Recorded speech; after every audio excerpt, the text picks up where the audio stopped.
You're listening to CBS Sports Radio. We are all sports 24 hours a day, 7 days a week. Strong opinions and your phone calls. Expected here. CBS Sports Radio. Armchair Quarterbacks on YouTube Live. SEC, ACC, and Big Ten coverage like no other. Subscribe and like us today. Your first choice for sports talk live from the First Coast.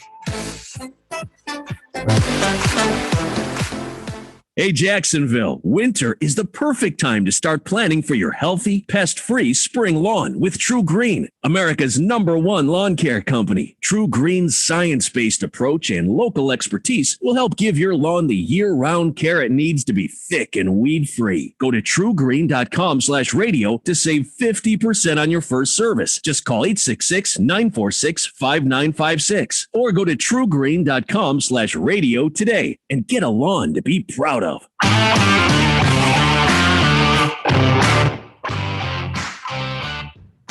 Get your Sunday football morning started off right with the handicappers on Armchair Quarterbacks YouTube, 10 a.m. Eastern to noon Eastern. Your Sunday morning kickoff show where we tackle your NFL lines out in the desert, a 61.2% win rate over the last 6 years.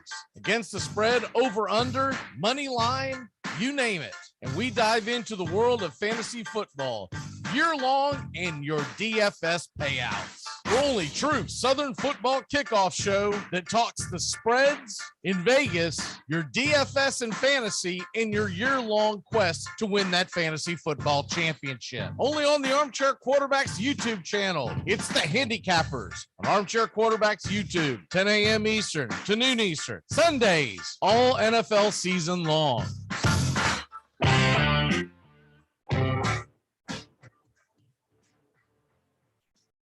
At Jewelers Mutual, we're a little obsessed with jewelry. Obsessed like auctioneers with talking fast. 50, we're going to sold. Pop stars with auto-tune. Yeah. And dentists with asking questions. So, how did he propose? After they've put their hands in your mouth. What? Great. Yes, we've made jewelry our obsession for over 100 years. We love it so much, we named our kids Ruby, Amber, and Opal. Venti soy latte for Opal? At Jewelers Mutual, we insure jewelry and only jewelry, which is why people who are also obsessed with jewelry trust us with theirs.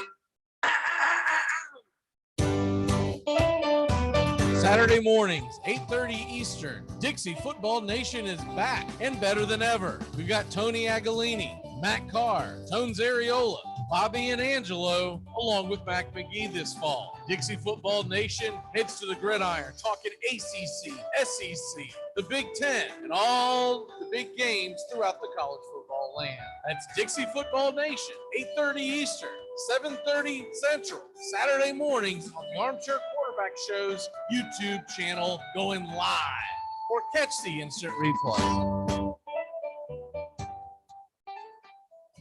Take the road less traveled in the newly redesigned Hyundai Santa Fe. With available H-Track all-wheel drive to help you get off the beaten path a little further together. And intuitive safety features that can help you see what's waiting around the bend.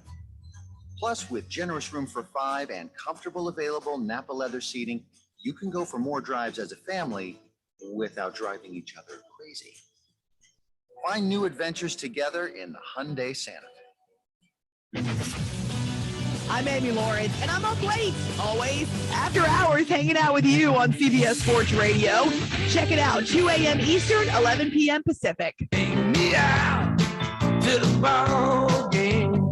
Get caught up with the big stories from around the world of sports in just a few minutes. Take Me Out to the Ball Game today, weekdays. Armchair Quarterbacks on YouTube. Baseball, football, basketball, whatever's trending in the world of sports, it's on Take Me Out to the Ball Game today in just a few minutes. It drops weekdays, 9:30 a.m. Eastern, as Wake Up Y'all is ending. Take Me Out to the Ball Game today on the Armchair Quarterbacks YouTube channel. Take me out to the ball game. The Armchair Quarterbacks on YouTube Live, covering the AFC South and NFC South along with the rest of the NFL. Subscribe and like us today. Your first choice for sports talk live from the First Coast.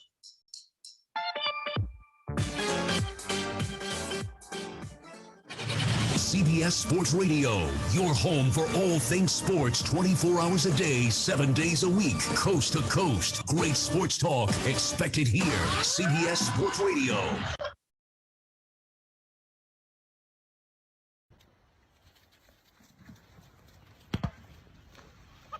Ladies and gentlemen, here is the latest bulletin from the Intercontinental Radio News. In the meantime, we take you to the Hotel Martinet in Brooklyn, where Bobby Millett and his orchestra are offering a program of dance music. Ladies and gentlemen, we interrupt our program of dance music to bring you a special bulletin from the Intercontinental Radio News. Take me out to the ball game. Take me out to the crowd.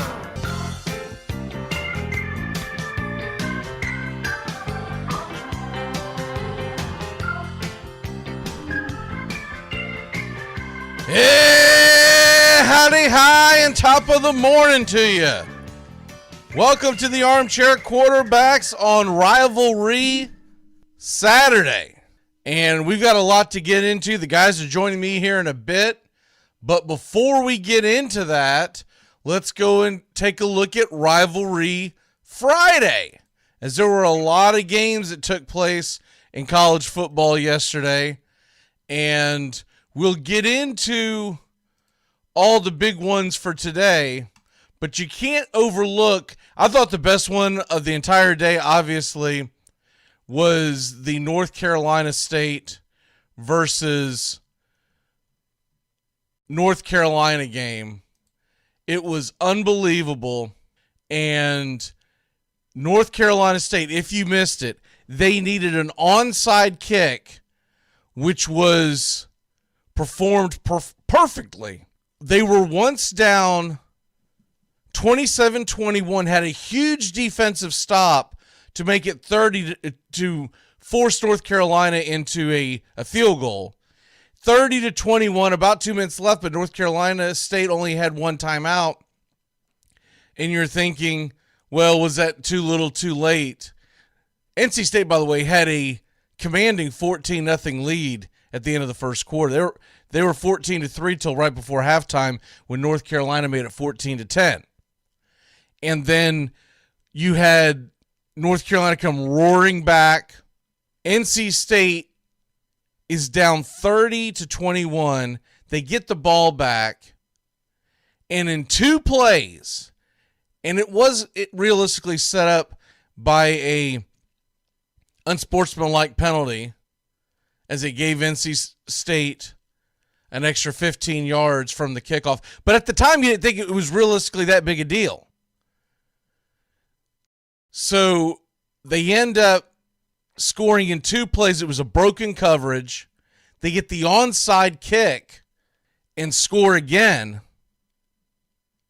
pretty quickly in about a minute. So North Carolina does get the ball back with about a minute left, and Sam Howell and company went right down the field, and then they just kind of stalled out. Right about the time that they crossed over the 50, they just kind of stalled out. They ended up getting the ball down to the 30-yard line with one play left, and Howell just kind of heaved it into the left corner of the end zone, and everyone was standing there. NC State picked off the ball. Didn't matter, time was expiring. They really should have been knocking it down. They're very fortunate that ball didn't rattle around into the arms of a North Carolina Tar Heel.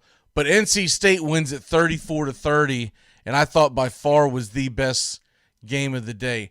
The best feel-good game of the day was Washington State over Washington State over Washington.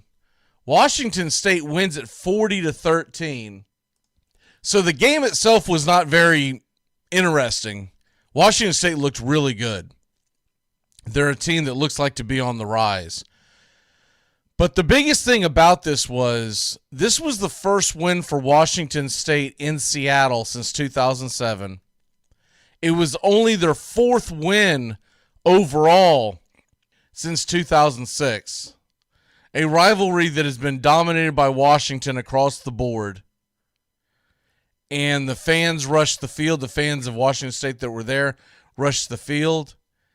and the Apple Cup is coming back to Washington State, and the Cougars and the fans are very, very excited as they blow out a Washington team that's going to be on the rebuild. They're going to be obviously going in a new direction next year. But when you can go in to your arch rival and blow them out at home, at their home, that's a huge, huge, huge W. If you missed it also last night, college basketball, number 5 Duke upended number 1 Gonzaga in the Continental Tire Challenge, 84-81. Phenomenal basketball game. Unbelievable basketball game. And Banchero, although I still say Krzyzewski, it was a bad look for Krzyzewski not to suspend Paulo Banchero. I know he wasn't not driving the other night in question, but he was in the vehicle and intoxicated, underage. And it really makes you wonder, has Mike Krzyzewski lost his morals? But regardless, an incredible game.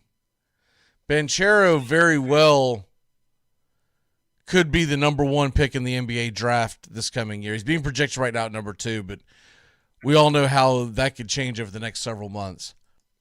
And then, of course, another big story outside the football world, Brooks Koepka knocks out DeChambeau in their challenge or the match or whatever they're calling it. Beats him 4-3 in a head-to-head match. I personally did not watch it. Wasn't like I was avoiding it. I honestly just kind of forgot about it. There was so much football on. I just absolutely could not even think of anything else. So I was working yesterday, but I put the ball games on and didn't even think about the match. I probably would have given it a shot, but I honestly just forgot about it because traditionally that is a day that in my book is nothing but college football. I really don't want to hear anything else about it, to be perfectly honest with you. I don't want to hear about how, you got to watch this, you got to watch that. The Duke game, I caught highlights and I caught the tail end of it, but I didn't get locked into it because college football and leftover turkey go hand in hand. So that's what I watched. And a couple of other games of note yesterday that I found. First of all, just a really entertaining day across the board. Utah beat Colorado 28-13. So Utah should be heading to a pretty good bowl game. They're 9-3, currently ranked number 19, but they will move up a little bit. You had some good SEC action yesterday. You had first of all, the Ole Miss game was on Thursday night, and then yesterday, Arkansas 34-17 winners over Missouri. A fairly close game. It was 10-6 at the half, but Missouri ended up pulling away. So you had that going on. I watched the War on I-4, and that was actually an entertaining ball game. I can't say that it was something that really had me locked in, but I ended up watching it. I watched it all the way to the end. I had that on one TV, and a couple of the other games were kind of getting over with.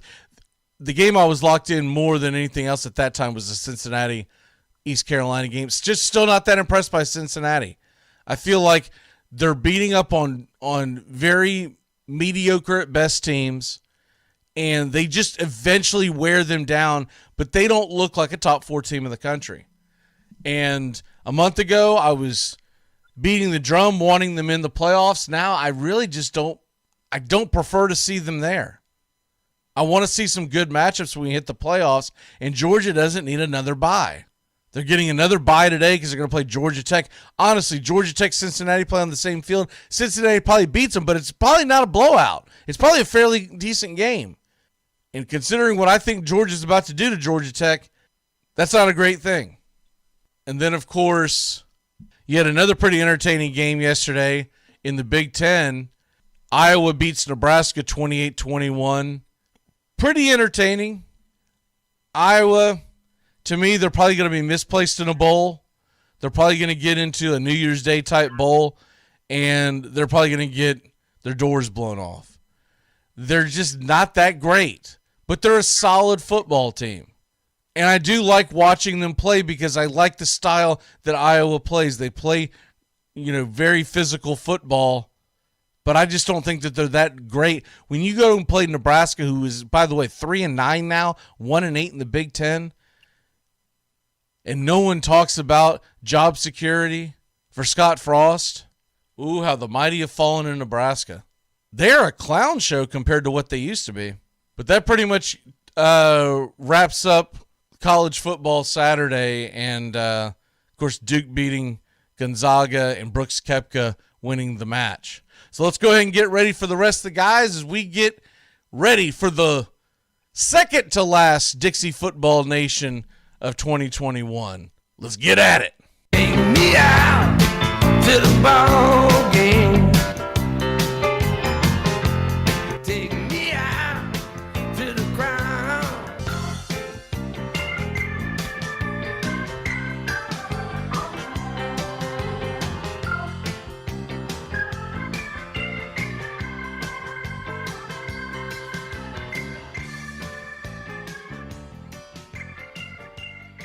Mom, what's the vibe for tomorrow?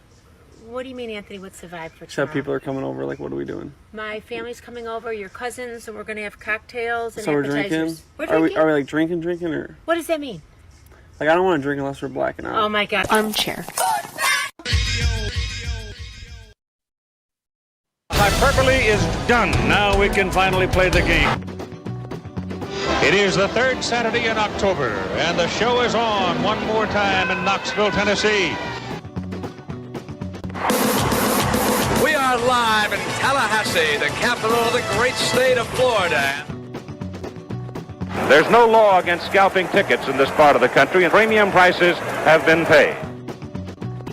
That's Desmond Howard going in motion on 2nd down and 5 for Michigan, playing on real grass at Michigan Stadium. Throw it to the sideline. It is intercepted. Florida State was sitting and waiting for it, and Terrell Buckley has scored a touchdown. How do you do? All right, here we go. 56-yarder. It's got, no, does not have the leg. And Chris Davis takes it in the back of the end zone. He'll run it out to the 10, 15, 20, 25, 30, 35, 40, 45, 50, 45. There goes Davis. Oh, my God. Davis is going to run it all the way back. Auburn's going to win the football game. Auburn's going to win the football game. They're still in deep trouble in midfield. They tackle him. The ball is still loose as they get it to Rogers. They give it back now to the 30. They're down to the 20. Oh, the band is out on the field. He's going to go into the end zone. He's going into the end zone. But the bands are out on the field. There were flags all over the place. The most amazing, sensational, dramatic, heart-rending, exciting, thrilling finish in the history of college football. California. In trouble in the backfield, wants to throw now, and he's going to go deep. And I mean deep, and I mean touchdown, Florida! Tyree Cleveland in a miracle finish. A Hail Mary that's full of grace for the Gators. Barkley trying to bounce it. And does escape. Saquon Barkley in the clear. Still going. Saquon Barkley all the way to the end zone. Electric. 79 yards. It's a 31-30 game, and what does Nebraska do? I have not seen the kicker come on the field, and I don't think he's coming on the field. Tom Osborne made this decision a long time ago. He's decided to go for 2 and take his shot at winning. I commend him for it. This is for the national championship for Nebraska.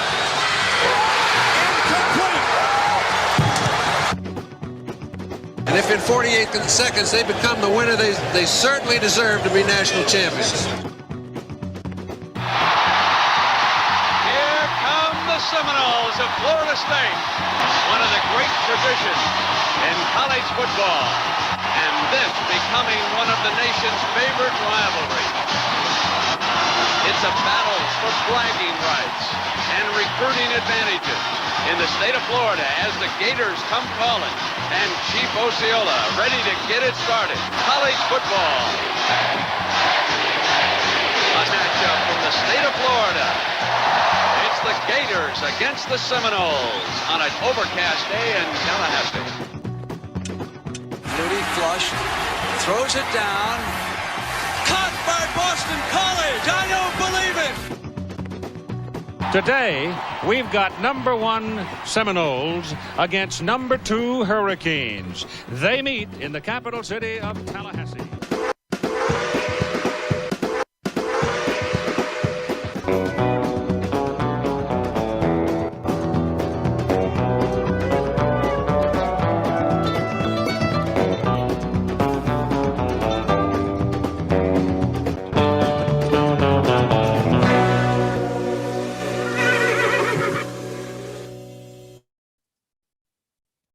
Good morning. College football rivalry Saturday is here, and we've got Angelo on before noon. That's a rarity. We got Bobby, who's going to finally learn his lesson for pulling for the Florida Gators, and Tony's on his way, and Tampa Tones is on his way. How are y'all doing, gentlemen? Bobby, how are you? Bobby, you're muted. Already the Gators are screwing up. We love it. Angelo, how are you? Now let Bobby go first. All right. Yeah, I'm happy that Mullins relieved his duties as head coach. I wish him the best. I think Florida was too big of a school for him, though. I think it's going to cause more problems than it does help immediately. This week against Florida State, we thought getting rid of Grantham a few weeks ago. Thought that would solve some problems, but evidently not. We got who was it? South Carolina put up 40 on us. So I'm not expecting it to be all sunshine and rainbows this week against Florida State just because Mullen's gone, but I'm hoping for the best. Angelo, how the hell are you, my friend? I'm doing well. Thanks for asking. Big weekend coming up. Big games. Today, I'm looking forward to sitting in front of my TV, doing nothing else but watching sports. I noticed you don't have the lights on, man. It's FSU Florida Day, man. Like the lights got to come on at some point. How about this? How about I got you right now? All right, it's a tradition like no other. This game just means more. There we go. Now we got it going on. All right, now. And I'll even this light for you too. Damn. And I hope that pink shirt isn't indicative on how Florida State's going to play this today. I'm excited for this game, and I did not think I was going to be excited for this game. If you would ask me a month and a half ago, I would have told you I'm going to watch it no matter what because it's Florida State, Florida. But I did not have any hope of actually winning the game. Now I think they got a puncher's chance. What say you, Angelo? Yeah, I think that they've been showing a lot lately, especially your boy Travis at quarterback. He's been showing. I told you all along that was my quarterback. He's been showing a lot of growth, and not only that, but the defense. I think the last 5 games, the defense is the number 2 defense in the ACC. They've been getting pressure to the quarterback a lot. You have the 2 transfers on the edges that are Keir Thomas. Oh, they have been phenomenal, have they not? Yeah, they've been a godsend. They could, we could argue that those 2 players changed the trajectory of Florida State football. Here's the funny thing. We're 5-6 and we're talking about how valuable these guys are. Can you imagine if these guys were not on the team? Yeah. We're talking about a team that might have only won 2 games, I think. Right. Not just them, but all the transfers. Travis is a transfer. You look at, positionally, there's tons of a lot on the defensive side. Parchment with that catch, seems like, the transfers, the ones that Norvell are bringing in are quality players. So it makes you trust Norvell and his coaches in viewing talent and building the talent too. I'm still not 100% convinced that Norvell is going to be the guy that leads Florida State back to the promised land, but I'm willing to give him a chance. I said it earlier in the year, even when we were 0-4, I wasn't going to just bury him, that you had to give him a chance. So win, lose, or draw today, I'm going to go in with an open mind next year. But the simple fact of the matter, when you watch this team, they don't have the talent. They don't have the talent that stacks up when they play other teams. We didn't realize it at the beginning of the year, but Wake Forest is actually a really damn good football team. And I think at the time we were blown up by Wake Forest. You're like, oh my God, we're not going to win a game. And of course, the Jacksonville State loss was just horrific. If they just would have played prevent defense, FSU would be going to a bowl game right now. But all in all, what I see with Norvell is he still doesn't have a quarterback. When you talk about a major college football quarterback, Jordan Travis has done wonderful things. He's gone leaps and bounds over what he was last year to what he is this year. He's still at his very top ceiling, just a pretty good college football running quarterback who can throw a little. The question is going to be, will Norvell be able to take this program to the next step and get guys in that can be legitimate Division I, FBS, Power 5 college football quarterback? Because that really nowadays, that's where it all starts and stops, is with the quarterback, because they've got the running backs, and I think they've got a pretty good receiving core. Obviously, they could get better, but I think the receiving core is okay. I think the line's doing much better. The defense has played so much better than they did at the beginning of the year. Overall, I think Florida State is a quarterback away from not necessarily national championship type of contender, but they could compete in the Coastal or the Atlantic, and have a chance to get into the ACC championship game. How do you see it? Yeah. I think that's definitely the first step, is to be relevant in the ACC first. There's still ways away. When you look at these top 10, top 15 teams, I mean, I think there's no shot that we compete this year. Obviously, we don't know what's going to happen next year with the recruiting class, with any incoming transfers. But I think the first step will be to compete for the ACC. And again, you look at recent results. I think since October, we're 5-2, which would be, I think, 4th place in the ACC. So he's got us going on the right trajectory. We just can't, be happy and settle for this. Like you said, we have to strive for more. I think if they lose today, it's going to be a disappointing season. If they win today, even though it's just 6-6, but heading to a bowl game, it's going to feel like the world has been lifted off of Norvell's shoulders. Right. If you can get them to a bowl game, we all know it's going to be a crappy bowl game that no one but Florida State fans are going to care about, and obviously whoever they end up playing. But who cares? Because you get to play another game. Conversely, Bobby, I almost think if Florida wins, it hurts them, because then you have to try to get ready for a bowl game while you're trying to look for a coach. And it's almost advantageous to be able to just focus on the coaching search, shut it down, as opposed to trying to basically juggle. What say you? Yeah, I mean, I'm certainly not going to go out there and pull for us to lose today against Come on, man. That's not going to happen. Come on, bud. You're not going to convince me to do that. But, but yeah, I think that could throw a wrench in things. But ultimately, I still think Florida's a big enough program to where, there was some concerns about firing Mullen a month ago. People were saying, will we be able to compete with other schools to get so-and-so or so-and-so someone else? Florida shouldn't have much competition. We're one of the biggest programs in the country, and I don't think that should be much of a problem getting a good coach. It's just a matter of whether or not the coach we hire is going to be a good coach. So I don't think that's going to hurt us too much. But regarding the game today, I'm not having too high of expectations. I think we should win, but in losing Mullen, I think that's good for long term, but short term, it's going to really hurt things, because these guys have got a week to, go in and completely change things up and, adjust to, not having their head coach now. So I think it'll help long term, but for this game, I think it might cause some problems. And I think you'll see a lot of miscommunications today, even though it's, someone within our own staff who's stepping up to be the interim. I still think it'll cause some problems today. So we'll see how it plays out. Well, for all his faults, the one thing Mullen can do is he can coach quarterbacks, right? So to an extent, yeah. Yeah, he had Anthony Richardson showing some promise, and Emory Jones. He wasn't great, but he was all right at least. Right, but I don't know if that's necessarily all Mullins' fault. I still think Mullins is a hell of a quarterback guy. I mean, you look what he did with Trask. Trask, I think you put him in most programs, you never even hear his name, and the guy almost won the Heisman.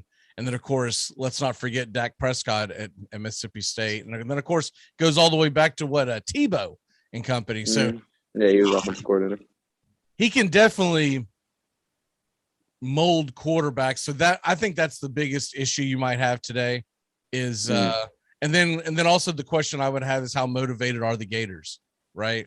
How motivated are these players to want to win? I know there's the pride involved when you get on the field, but I'm talking about preparing all throughout the week. How motivated are they to go to a bowl game? Or some of these kids already mentally out the door? Or some of them already planning on transferring? Or some of them just saying, let's just get this year over with and see, who they bring in. So I think it's a lot of distractions, and they did give Mullen the option to coach the Florida State game, but he declined it. Welcoming on to the show is Tampa Tones. Tampa, have you, did you get enough sleep, and did you recuperate after the war on I-4? No and no. Didn't get enough sleep, didn't quite recuperate after the war on I-4. I'm tired, man. Yeah, it was a marathon last night. It was a marathon, not a sprint. But I'm here, and that's all that matters. We had some decent college ball yesterday. That UNC-NC State game was a treat. Oh, phenomenal. The war on I-4 was actually decent. It was just low scoring. So I'm excited for another rivalry game or day of games today. There's a lot of good ones. Florida State. We got the Iron Bowl today. We got a lot of big matchups. South Carolina, Clemson. So ready for another great day of college action. Well, we'll get Tony's take on it here in a little bit because he's going to join us here in the second hour. But let's go ahead and start the predictions. Tampa, you don't have a dog in the hunt, so to speak. So give me your prediction, your score on Florida State, Florida. The way that things are going right now, the way the ball clubs are playing, and you never know if Florida, comes out a little fired up without their coach, but I think Florida State ultimately wins this game. The way that Florida State's been playing of late, I think that they get a good victory here. I think that Travis has a decent game. I see Florida State winning this one more. I think it is going to be a close game still, but I see 33-28 Florida State. I think that they just do some things on the ground this game, get it working a little bit. I see them having their way with Florida's defense. Mizzou came on strong last week in the second half in terms of ground game on Florida. I think Florida State tries to replicate that today. I will say Florida defense did a lot better last week than they showed against that little Samford, I believe, a couple weeks back. So it was an improvement last week with the new defensive coordinator for the Gators. I just don't think those improvements are enough today against Florida State. And like you said, they're kind of in limbo right now, Mac. They're looking for a coach. They're trying to focus on this rivalry game. As much as I usually pull for the Gators, not in this matchup necessarily. I like all Florida teams. I like Florida State. I like Florida State more than the Gators, if I had to say. But I like both of these programs. I think Florida State ultimately is in the better shape and spot right now. I like them today, 33-28. Number one rule, if you ever actually move to Florida, you can't be on the fence. You're either a Seminole or a Gator, and if you're nothing, if you're not one or the other, get the hell out of the way. No one wants to hear the Hurricanes talk about the Duke, showdown later on this afternoon. Okay, that's why I stuck with the war on I-4 yesterday. I don't need no splitting hairs like that. Or, the safest thing would be to say, nah, dude, I'm a South Florida guy, man. Come on, man. USF, they horns up. Yeah. Did y'all see this goofy thing that NC State's doing with, as everyone knows, Florida State pretty much started the whole thing with the tomahawk chop kind of thing, but they're doing this number with did y'all see this last night on TV?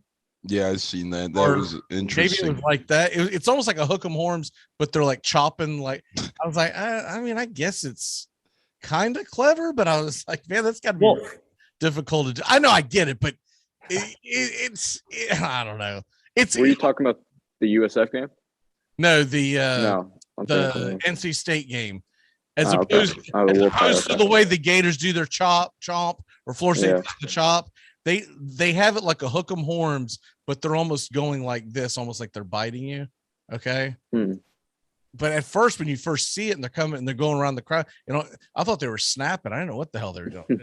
This is a damn coffee shop. Bunch of hippies. I don't know. It's kind of I think it's more clever if you go into a bar or something and you do it. When you're doing it at the stadium, it's a little effeminate. I'm just going to put it out there. Angela, what's your prediction on the game today? I think Florida State's heading in the right direction. I think they're going to win a close one. I don't think either of the teams are going to blow anyone out today. It's a rivalry game. Everyone's going to give their 100%. So I'm going to say Florida State's going to win 28-24. 28-24. And Bobby, what say you? I guess I'll be the only unbiased one here. I'm just kidding. No, I'm still going Florida. I can't predict Florida State to win this game. I think it's going to be a pretty low-scoring game, though. I don't think we'll hit the over on this one. I think both teams are going to go to the ground a lot today, especially Florida, since we did lose our head coach. I think we're going to play a lot more conservative today, and especially since our running backs are kind of our strength. And same with Florida State. I think both teams are going to go to the ground a lot, and I think it'll be low-scoring. I'm going to say 26-23 Florida. All right. I'm pretty close to what Angelo and Tones is saying. I'll go ahead and say Florida State 30-28. I think it's going to be a nail biter. I think it's going to be low scoring compared to what college football scores can be, but I don't think it's going to be, 3 yards in a cloud of dust by any means.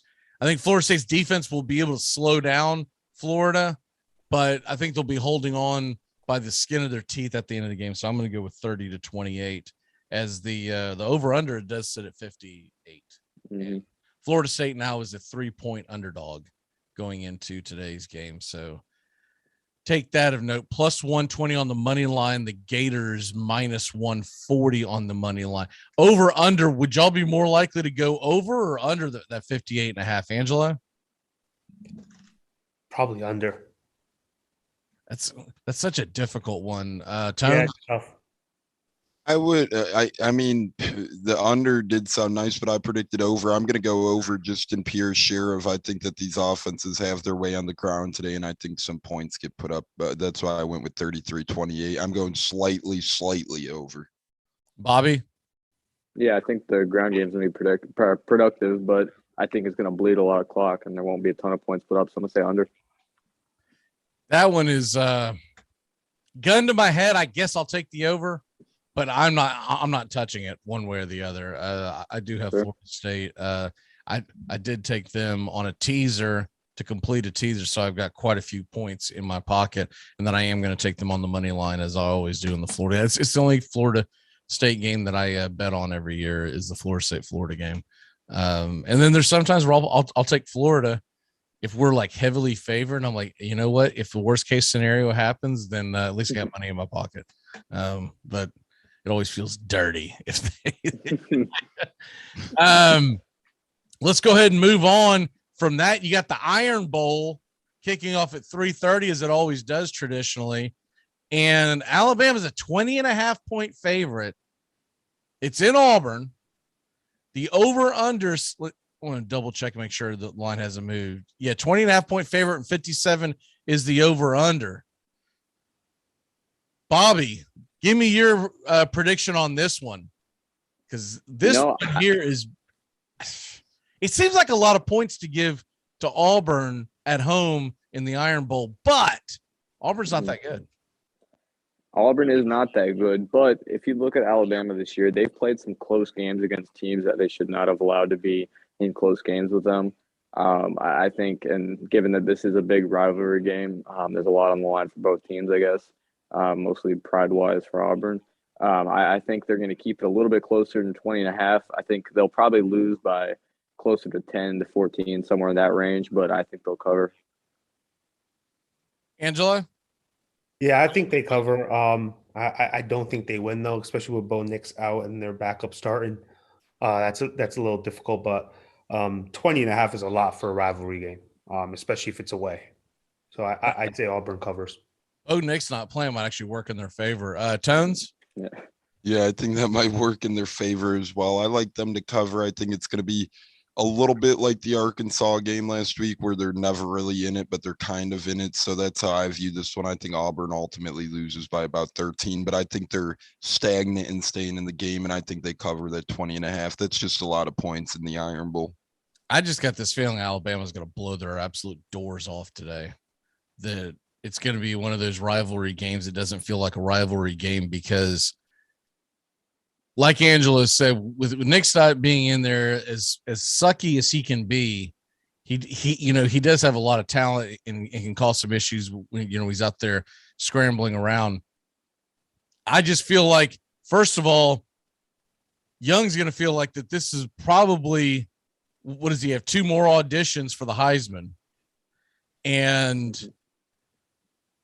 as much as it feels like a big spread, I don't think 20 points is a very big spread in college football. It can get away from you in the blink of an eye. They've got Auburn's over-under sitting at like 17.5 right now, team total. I've got a feeling Alabama's going to hang 50 on them. And so to cover the spread, Auburn's going to have to find a way to score about 30 points. And I just don't know if, I don't know how they're going to get that done. Not that this Alabama defense is dominant as others, but I still think that they will just continue to and look, because they have struggled a little bit. I guarantee you Nick Saban has the attention of his players this week. So I guess I'll be the one contrarian. If I was going to take it, and I might take it, I haven't decided. It really depends on how many beers I've put away by halftime of the Florida State game.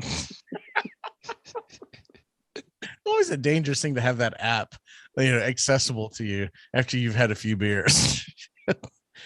They really need to be able to install on some kind of a breathalyzer or something where you can't get into your phone after X amount of beer. Instead of opening it with your thumb, you got to blow into your phone to get. Yeah, nah, buddy, you're wasted. Don't make that bet, and don't you dare text her. I get in trouble with that one a lot. Yeah, I bet you do. As a single man, I bet you do. Trust me, whatever you're thinking, think about it and sleep on it. It's much better to not react and deal with it the next morning. No matter how much you think she needs to hear something, she don't need to hear it, man. She don't really know. If she can't hear it at 2 a.m., when can she hear it? And if it does work out in your favor, you don't want that chick hanging around anyways. She's probably bonkers. So I've been waiting. It's about time you texted me. I'm right outside your door. You're okay. All right, moving on from that one. We've got all right. This game isn't of interest because it ought to be a blowout. But Georgia is giving up 35 points to Georgia Tech. My question is, how does Georgia Tech score 10 points to be able to cover this spread? Tones, I'll start with you. I honestly don't know if they'll get to 10. I think we might be waiting a while if they get to 10. I think that Georgia honestly covers this one pretty easily. Georgia Tech hasn't been that great this year. Obviously, they played Clemson close, but that was a whole season ago, and Clemson was a whole different looking football team at that point in time. So I ultimately think Georgia railroads them here. I could see this one get into like 49-10 type territories, 49-7 type of waters. I just think Georgia absolutely boat races them today. I don't see how Georgia Tech covers the spread. I don't even see how they get to 10. I like Georgia to win big time in this one. And now I see the spread has gone to Georgia minus 36. And so the team total is 44.5, and Georgia Tech's team total is 9.5. So the money's trending towards Georgia Tech, or towards Georgia, to get people to try to take Georgia Tech. Angelo, what say you in this one? Yeah, I don't see how Georgia Tech covers. It's Georgia's just too strong of a team. Bobby? Yeah, the only way Georgia Tech covers is by keeping Georgia from putting enough points on the board because they're not scoring on offense. So I don't think they're going to cover, though. I think Georgia's going to put a lot of points up today. What if every time Georgia Tech got the ball, they started kneeling to run out the clock. Could they get it? Could they get it to under? Forfeit. Yeah, just get it under for 54.5. Because Georgia Tech, I'm assuming, has a really good punter, because I guarantee the guy has had a lot of practice. So I'm thinking kneel on the ball, and that's the problem with college football, is that with people look, rookie bettors get sucked into this thinking, dude, 36 points, that's enormous. And yeah, if they give him any kind of a game, you're right. You're going to be on easy street in the fourth quarter. Problem with college football is that clock stops every time someone sneezes. So these games are just long as hell, and it's a lot to get out of the game. The next one, as we take our tour around down south, this one to me is interesting. This is a 7:30 Eastern kickoff on the SEC network. The Clemson Tigers, 23rd in the land, at South Carolina. Now, South Carolina's played better football of late. They are an 11.5-point underdog, but they are at home under the lights. Over-under's 43. So the guys out in the desert believe it's going to be a low-scoring game. I think South Carolina's got a decent chance of covering this spread. Angelo, what say you? Yeah, I think they do too. And especially after Clemson last night was watching that UNC-NC State game, hoping that there was a chance still at the ACC title. But, with the North Carolina win or NC State win, obviously not. I think South Carolina is going to cover. I wouldn't be surprised if they even win. I think Clemson they've gotten better the last few weeks, but ultimately I think that they're going to be probably a little affected by last night's results and come out a little slow. And it depends what South Carolina can do in the first quarter, if they can keep it closer or take the lead going into the second. That'd be big. Bobby, what say you? Yeah, this is a night home game for South Carolina, a rivalry game. That stadium is going to be jumping. But I really think Clemson, I think they're a better team, and I think they're going to etch out a close win. But I do have South Carolina covering. Tones? Yeah, although Clemson has come off back-to-back blowout victories over Wake Forest and UConn, I do see South Carolina fighting their tails off in this one, and I see them covering the spread. And like Angelo said, I don't necessarily see them winning outright, but it wouldn't surprise me. It totally would not surprise me to see South Carolina pull the upset off here, and wouldn't be shocked if we might hear this one on Stupid Underdog Picks later on. Absolutely. All right, let's go ahead and take a quick break. When we come back, Tony is joining us. When we come back, it's time for the Stupid Underdog Picks. Let's go. God would never let me be successful. He'll kill me first. He'll never let me be happy. I thought you didn't believe in God. I do for the bad things. Hey, Jacksonville, winter is the perfect time to start planning for your healthy, pest-free spring lawn with True Green, America's #1 lawn care company. True Green's science-based approach and local expertise will help give your lawn the year-round care it needs to be thick and weed-free. Go to truegreen.com/radio to save 50% on your first service. Just call 866-946-5956 or go to truegreen.com/radio today and get a lawn to be proud of. Armchair Quarterback Radio, your home for the SEC. Back third down on the 8. In trouble. Got a block behind him. Gonna throw and a run complete to the 25, to the 30. Lindsey's got 35, 40. Run, Lindsey. 25, 20, 15, 10, 5. Lindsey stop. Lindsey stop. Lindsey stop. Second down from the 3. Comes the blitz. Quick flip. Caught. Did he hold it long enough? The official says yes. Oh, boy, is that going to be controversial. Gaffney, the freshman. My goodness.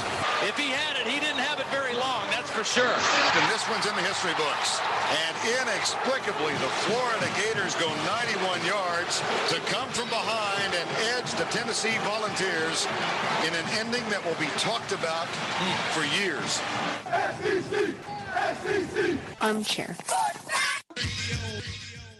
Stupid interviews. Hey, you're a member of the Buffalo Bills. How does it feel? Well, it's a blessing. I want to thank God. Going to try to do my best. It's a great organization.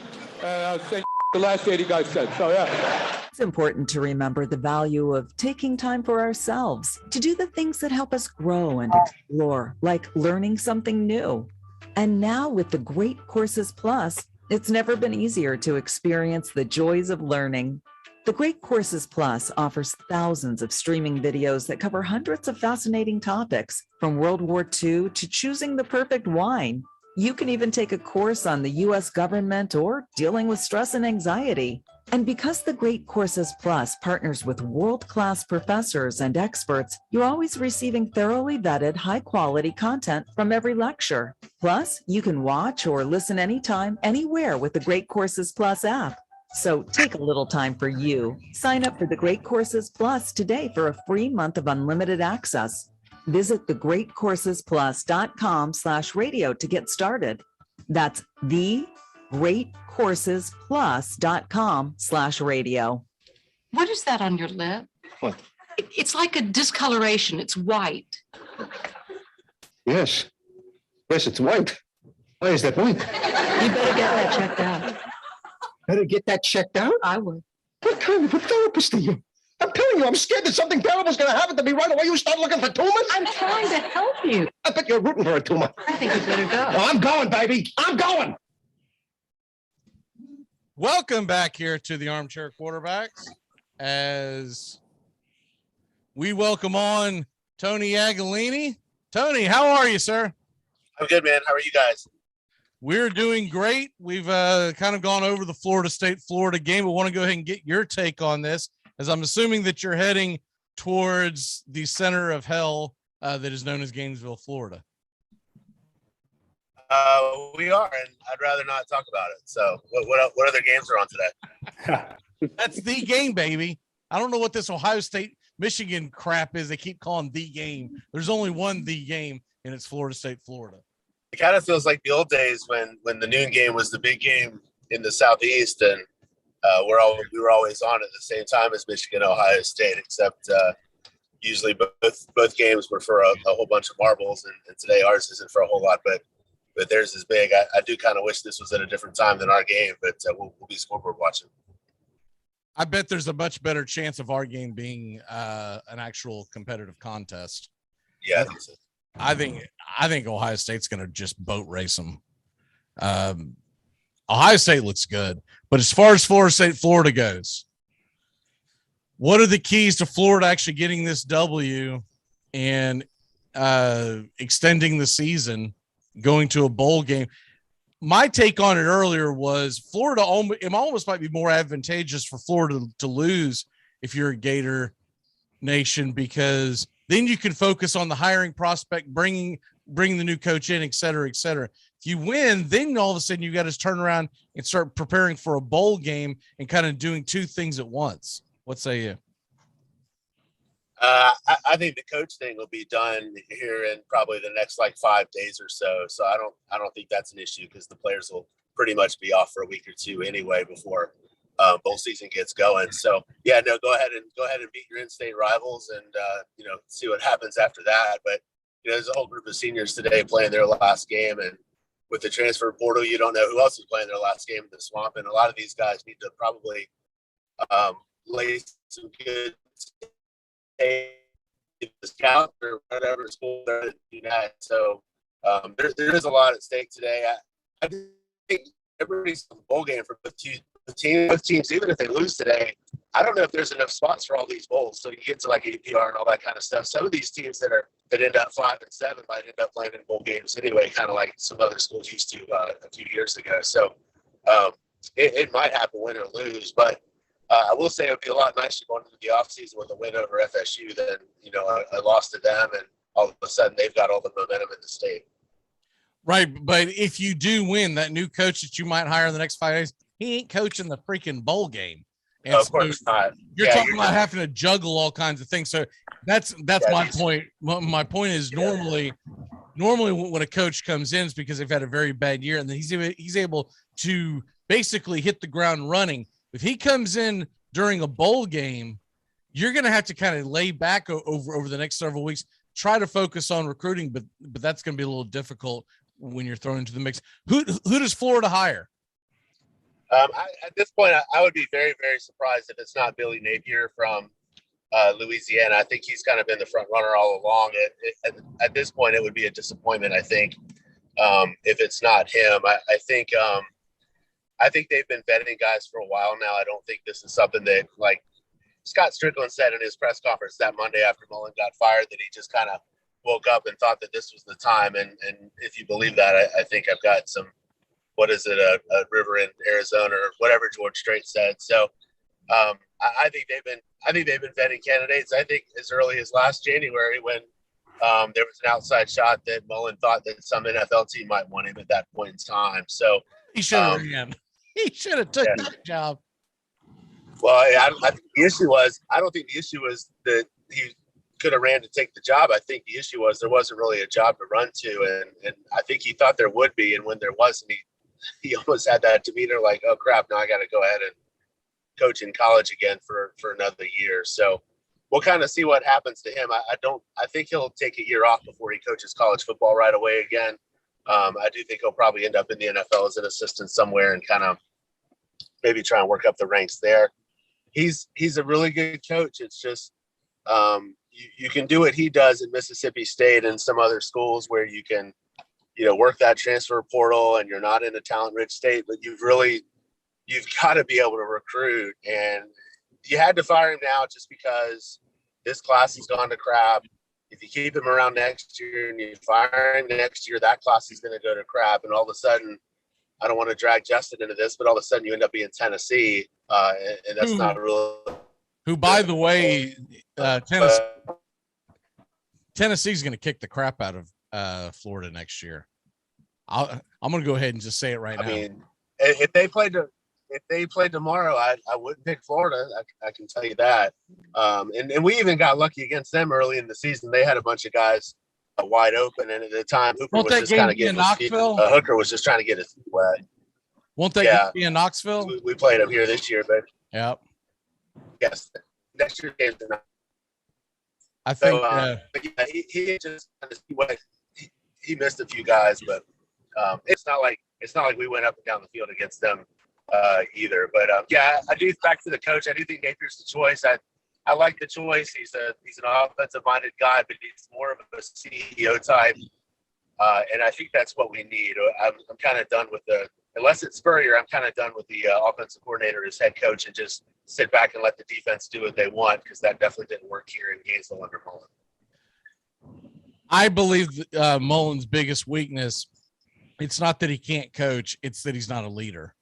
And so if everything you hear is correct about Napier, that's what you need. Is you need, for the first time in a long time, a head coach that seems like that he has the entire program under control. You really haven't had that since what?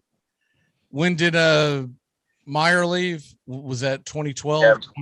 Yeah, Myers last year was 2010. I think Muschamp started out that way, but you get to a certain point. But Muschamp was always a hothead. So I'm just telling you from an outside perspective. Yeah. Muschamp always looked like to me. He always looked like a clown. He was an knucklehead.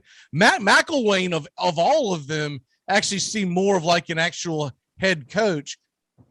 Mullen always seemed like a clown from the moment he stepped on that campus, and he didn't let that kid change roommates when he's rooming with a sexual predator, and the kid ends up transferring back out west. That right there was the beginning of it going, oh, here we go. They've sold their soul again. All they're trying to do is get those W's, and they've got a guy in there who obviously, I mean, he almost came off as like a snake oil salesman, right? Yeah, and that incident flies under the radar when you're at Mississippi State and some other places. Right? Exactly. Not in Gainesville. So we'll see what happens to him, but I think we'll hear something probably this week. And if it's not Napier, who would your second guy that you would want?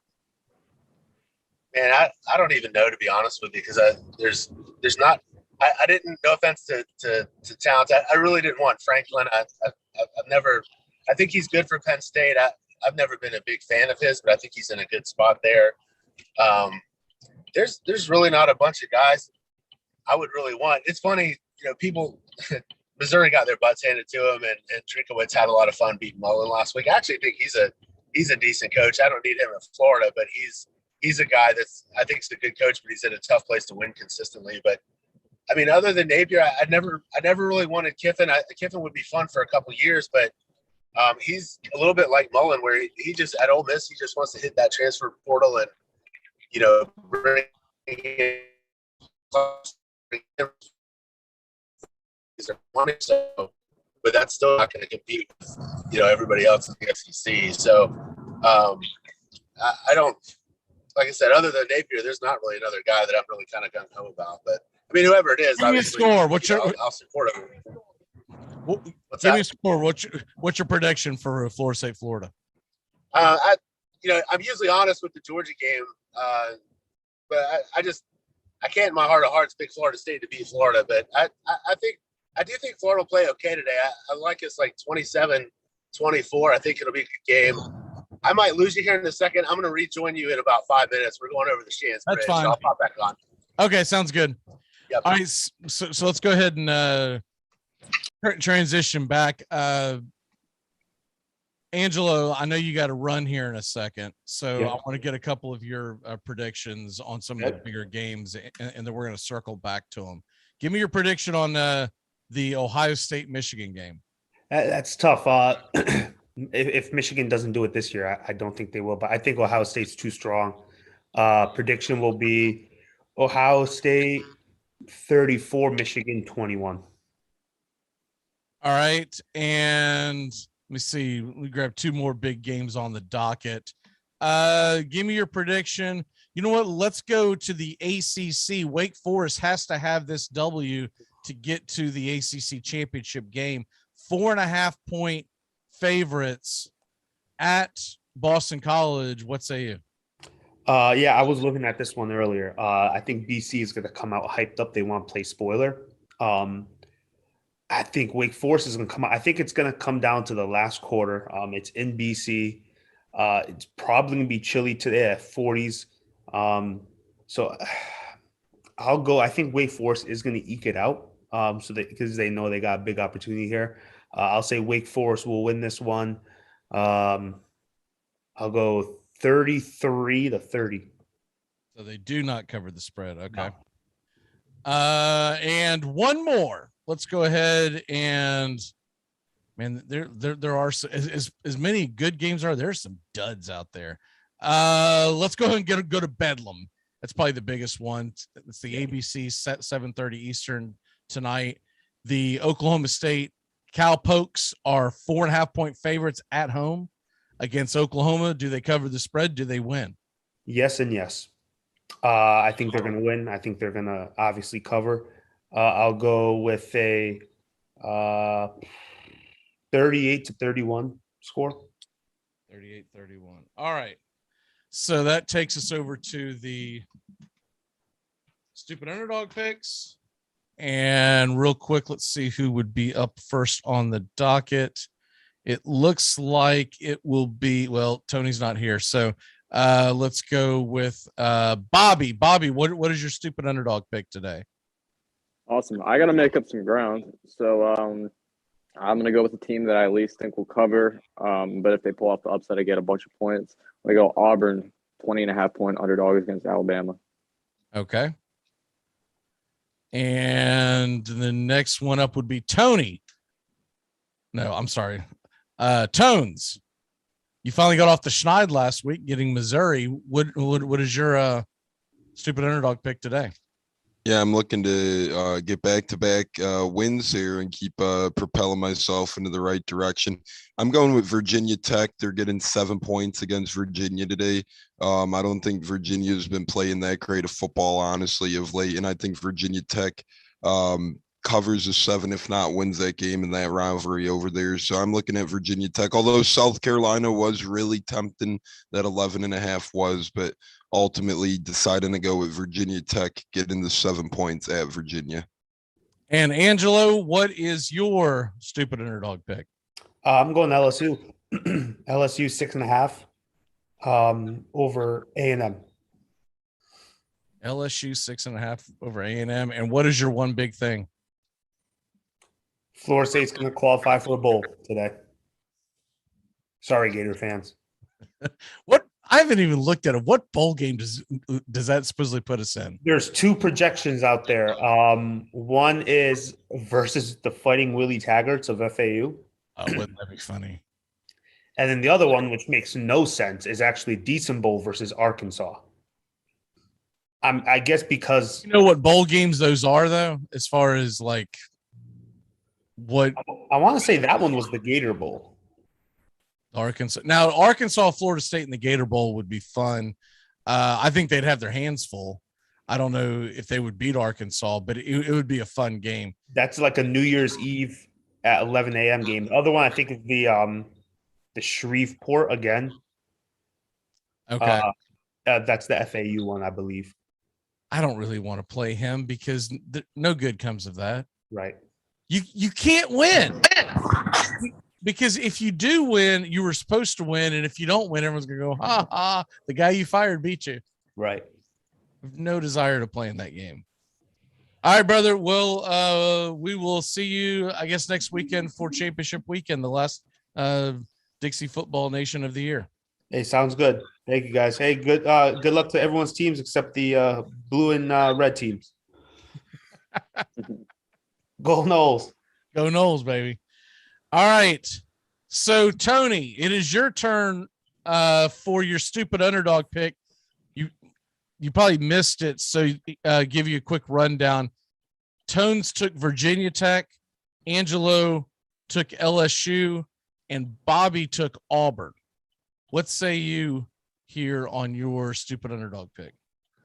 I'm going to be really stupid and take Georgia Tech. Wow, Georgia Tech. Okay, so you're trying to. Georgia might actually score 100 today, but just in case. This is your jump the shark moment, huh? Yes. I'll get mine here 1 second because I've got to get my. I don't want any suspense. I didn't want any suspense in mine. I got enough going on. So. Okay, yeah. Well, don't worry. It'll be over with by the third quarter. No, sorry, first. Earlier than that, yeah. First quarter. All right. Well, let's go ahead and transition over to. Let's see. We've got Kentucky Louisville today at 7:30, and Louisville is a 3-point favorite. Any intrigue for this game for y'all? You know, there have been years when I've watched Kentucky Louisville and I've actually been excited about what the outcome was going to be, but it was normally back when they started the season off with Kentucky Louisville, because they used to do that quite a bit first weekend of the season. I think it gets lost in the mix and they need to move it back to the beginning of the year. But Louisville versus Kentucky, kind of close to your neck of the woods, Tones. What say you? Yeah, it's interesting that Kentucky is getting 3 after the type of year they've had, although Louisville's been playing better of late. I like Kentucky getting the points in this one. I think that their defense tries to find ways to stifle that Louisville offense, and I think that Kentucky ultimately wins. But I agree with you. It's lost in the shuffle a little bit, although it's an appealing matchup, more so on the hardwood than it is on the gridiron. It's still a fun matchup on the gridiron at the end of the day. But I think that Kentucky does find a way to win this one outright, although they are getting 3. And I think it's really a good ending for their season. A lot of people didn't predict them to where they are today. And I think Kentucky ends with a 9-victory year heading into a bowl game. I like Kentucky today. Bobby, what say you? Yeah, I'm going to take Kentucky in a close one. I think, Louisville's probably the favorites in this game just because they're at home. But I like Kentucky's offense a little bit more. Louisville's good on the ground, but I think Kentucky's going to be able to limit that, and I think they'll put up enough points to beat them today. Tony? I'm going to, I guess, go Louisville here, and I think part of it's because I've still never really been sold on Kentucky. I think we kind of handed that game to them back a few months ago. And Levis started out really well. He's been a little bit better, I guess. He kind of slumped a little bit in the middle of the season. The running back's really good. Number one for them is as good of a playmaker as we have in the SEC. But I like Louisville today, and I think it's a big game for Mark Stoops. There's a big difference between 9-3 and 8-4. And, I don't know if he's up for any of these jobs or not. I think he needs to stay in Kentucky. I think it's a perfect spot for him because he can go 9-3, 8-4, and he's everybody's hero up there. But I think, if Kentucky loses this one, it's just kind of another Kentucky season with the exception of our game where, they sneak up on a team or two and they lose one they shouldn't, and then, they end up 8-4. So maybe headed back to the Gator Bowl or something like that. So we'll see what happens, but I do think I like Louisville at home today. By the way, I go ahead and give you all my stupid underdog pick. I am going to go ahead and take South Carolina plus 11.5. I think they've got a decent chance of pulling that one off. I think that they a night game, and that is, I'll tell you what, that's a game that if folks don't have that much familiarity with it, if you get bored, watch that game, because that game, especially with a night game, there ought to be some chippiness, maybe even some fisticuffs. And so I'm going to take South Carolina, the home team, with the I think puncher's chance. I'm not saying they're going to go out. Clemson's offense is still crap, and that's what I'm banking on. LSU, Texas A&M. Tony, I'll start with you. LSU, Texas A&M. Where do you see this game at? I think A&M takes care of business here. I do think LSU plays well, and I think it should be a really good game. Orgeron's last game there, so we'll see what he does next year. But I think A&M wins this one, and it's a good setup for next season. I think A&M is going to be loaded here for the next few years. Fisher's actually recruited really well to A&M, and he's committed there, and I think the future is bright for the Aggies, and we'll see what new coach LSU brings in. But I think A&M gets the win today. Tones?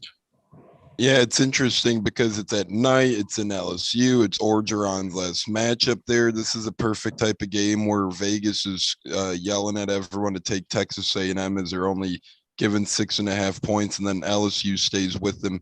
I actually think that LSU plays a good game, and I think they cover. I don't think they win this game, but I like the 6.5 points at home with LSU and at Orgeron's last game there. I think there's going to be a lot of emotions going on around there. If I had to say, I think it'll be like 32-26 type of ball game that A&M pulls out against LSU. But make no mistake, that stadium will be electric tonight. And if LSU wins, that does put them at 6 wins. So although it's not a great season for LSU, it is a bowl eligible season. So they got a couple things to be fired up for tonight. They got a couple things to play for. And at Orgeron, I think he's going to go out swinging. I don't think they get a win, but I think they lose by 6 and cover that 6.5.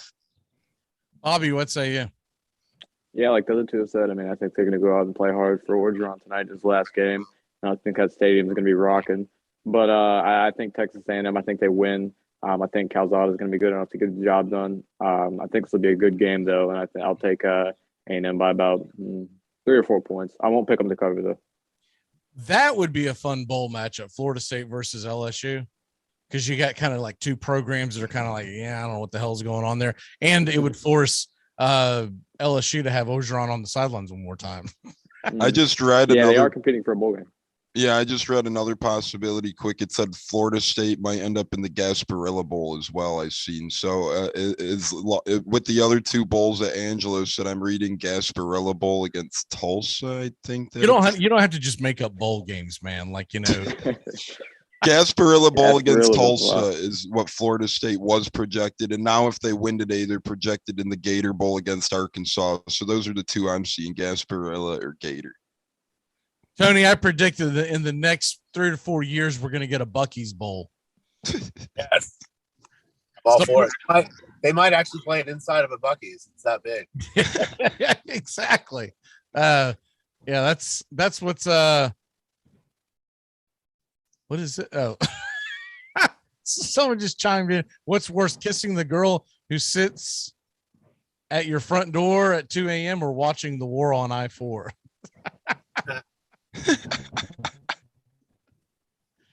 Coming after you, man. They're coming after you. Next game, Penn State, Michigan State. This ought to be a pretty good ball game. This really should be. And I believe it's at Michigan State, right? At Michigan State. Michigan State is an underdog, 2-point underdog.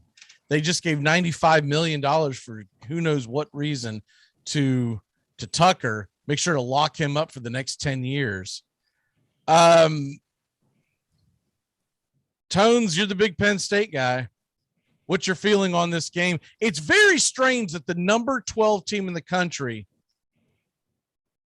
with only 2 losses is an underdog at home and they play in the same conference.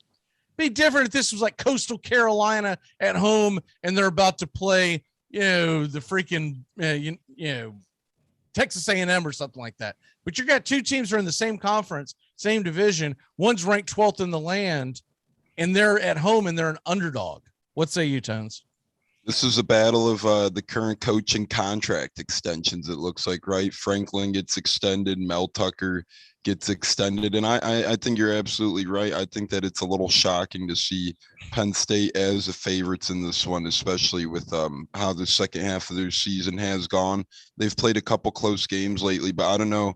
I guess unless people really change their mind based on that Michigan State, Ohio State game last week, I don't get how people could feel too comfortable picking Penn State as a favorite on the road in this one against a very good Big Ten opponent. I know Penn State shut out Rutgers last week, but at the end of the day, that's Rutgers. 2 weeks ago, they could have beat Michigan. They pushed them to the limit, didn't get the job done. Today, they're on the road against Michigan State. And Penn State's 7-4. I do not see them get into the 8-4 mark. I see us struggling at Michigan State a little bit today. I think that Michigan State has a bounce back game for Mel Tucker's sakes today, because if not, he might get crucified. But I think that Penn State is going to play a good game today. I don't think they do enough to win. I see this one being a low scoring game as well. I could see Michigan State winning this one like 23-21 type. Penn State's offense, they continue to not get Doxson involved like he needs to be. Last week, only a handful of catches. Week before that, only a handful of catches. I'm not really quite sure what's going on with their offense, but when a first round projected pick only gets one reception for 4 yards last week against the Rutgers team, that's just not too good. Their offense just seems to be struggling a little bit. And Clifford he left the game last week as well. They had Christian Velo, their backup, actually played and threw the majority of the balls last week. So it'll be interesting to see what happens here. I don't like Penn State's chances today, and that's coming from a Penn State guy. I like Michigan State as the underdogs today, but you never know. Maybe the Nittany Lions come out with their pride up for James Franklin. I know it's been a long year for James Franklin. He's been under a lot of scrutiny. He looked like he was out of it at points in time. I thought he had his bags packed and was heading for the exits at one point, just based on his behavior patterns and post-game press conferences and whatnot. So it is interesting to see Franklin get that big extension, and Penn State could play up for it's him up to today. 4 points this morning, by the way. When I jotted this down last night, because I always put the lines down the night before, so I'm ready. It's up to +4. Wow. That's too much. That's too much. Even if Penn State wins by a field goal, you're not covering. So to me, Penn State's an underdog in this one. I know the spread says otherwise, but just a wild spread to me, unless there's something about Michigan State that we're unaware about. Them at home +4 against this Penn State squad, I think that's money. Tony, what say you in this game? I mean, I don't know what else I can add other than I don't get why they're not giving the ball to Dotson either. And we're seeing that. My team I follow doesn't like to give the ball to their playmakers either. I don't know why. But anyway, I like Michigan State in this game, probably like 27-17, something like that. Like he said, the battle of the contract extensions. The big thing for Franklin is he's got a big-time recruiting class coming in. I think that'll help Penn State pretty soon. They do need to find some stability at quarterback at some point, and I feel like they haven't had that since McSorley. So they need to get back to that, I think. Bobby? Yeah, I like Michigan State in this one as well. Penn State's offense hasn't done much to move me in the past few weeks, and I think Michigan State gets the job done. They looked pretty rough last week against Ohio State, but Ohio State has the best receiving core in the country, and Michigan State's weak point is kind of their secondary. So I think I don't think it'll be as ugly as we saw last week, and I think Michigan State will win today.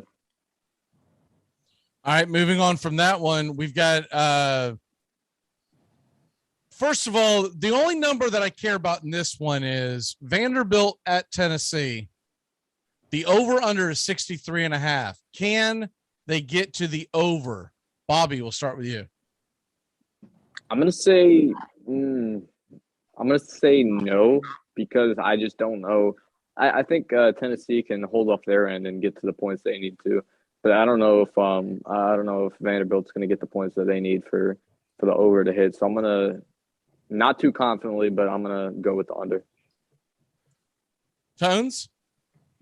Yeah, I kind of like the under in this one as well. Vanderbilt's been playing to cover the past 3 weeks. Vanderbilt's actually covered their spread. So, and they do that by playing some okay defense at times. And, it's sad to say, but when they're holding teams to 31, 34 points, it's actually pretty decent for them. I see this game today going under. I see it being like Tennessee 34 to 17 type. So I see it laying under by about 10 points or so. But I see Vanderbilt keeping this one a little closer than people think. I don't think that they win or they're on upset alert by any means. But after that game against Ole Miss last week, I think they feed off that a little bit. And I think they played Tennessee pretty well. And I think they tie them down on offense. I like the under in this one for the same reasons as Bobby said as well. Tony, what say you? Yeah, I think around the same thing. I think Tennessee wins. I think it's probably under, but I still think they win by like 3 touchdowns or so. I really think if I open up against Vanderbilt, I think Tennessee could score in the 40s, but I don't know if they'll actually do that. If I'm Heupel, they don't. I would. Tennessee like keep it Vanderbilt close. Score as much as you can.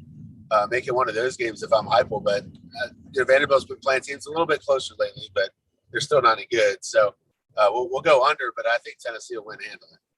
The way the numbers sit right now on the team totals, Vanderbilt is 15.5 and Tennessee is 47.5. I definitely think Tennessee is going to get to the 47.5. The question is, do you have enough faith in Tennessee to score more than that? Because I don't know what Vanderbilt's going to do, because they have let's just call it what it is. It's a piss poor offense. And Tennessee running the hurry up, I'm probably going to steer clear of this game, but if I have to go one way or the other, I think I'm going to take the over, just because Tennessee has been known to give up big yards. And basically what you need out of Vanderbilt is for them to find a way to score 3 times. I think you can hit the over.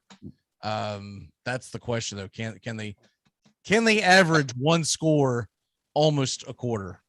And I know in last week's game against Ole Miss, Vanderbilt really tried to shorten the game with Rocco Griffin on the ground more so. He had over 115 yards last week and 26 carries. So I feel like Vanderbilt's going to try and come with the same game plan. Now that game plan gets thrown out the window if Tennessee keeps scoring, because you can't keep running to Rocco then in that case. Their quarterback's not that great either. So I think Vanderbilt tries to shorten this game. Will it work? We'll see. But they've been playing a little better at football.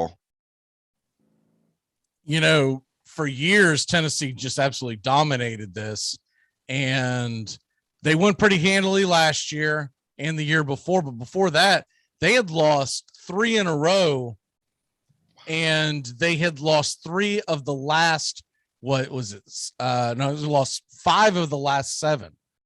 So for them to go from there to now being a 32-point favorite really tells you that Heupel has it going in the right direction. Now he's got to get the talent in there. He's got to get some good recruiting classes, and I think he'll have a lot of transfers. I think Tennessee's going to be a destination for a lot of teams, a lot of players to want to go play in an exciting, fun offense in a great atmosphere up there in Knoxville. They're still a tick behind in other areas.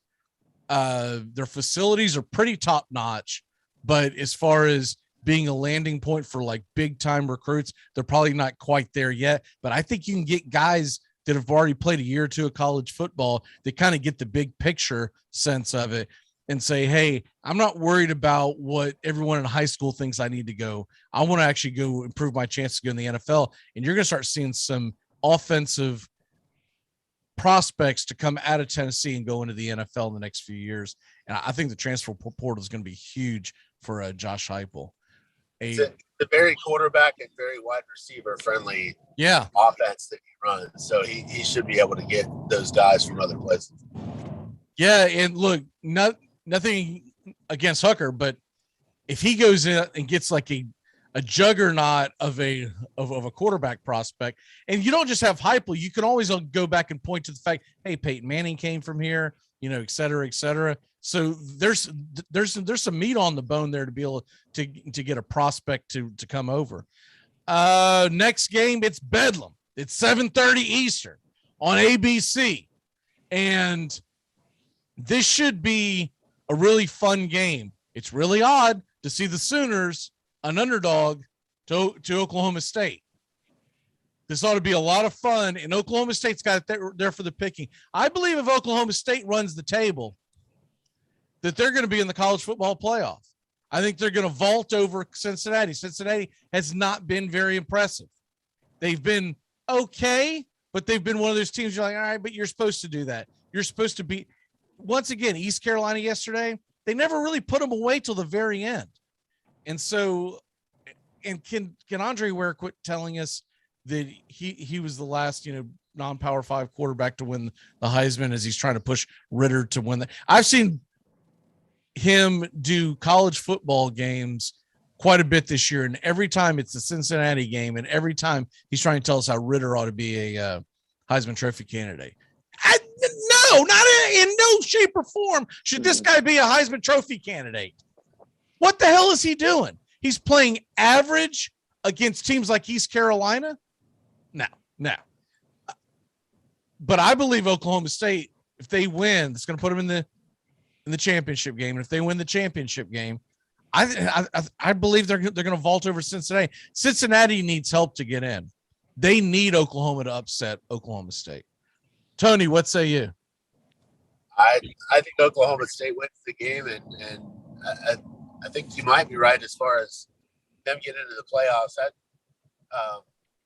I think the biggest thing is this OU team, I think, still has all the talent, but for whatever reason, this group doesn't seem as mentally tough as previous Oklahoma teams. And I don't know if that's a reflection on this group or the where the coach is mentally right now or what. But I do think something's up with Lincoln Riley. I don't know if he's headed to LSU. I don't know if he's got his eyes on the NFL after this year. This OU team just kind of feels different. And they haven't been good on the road, really, and they really fell behind against Texas. So I think Oklahoma State will win today. Do they cover the spread? 4.5. Kind of safe. Yes. Okay. Jones, what say you?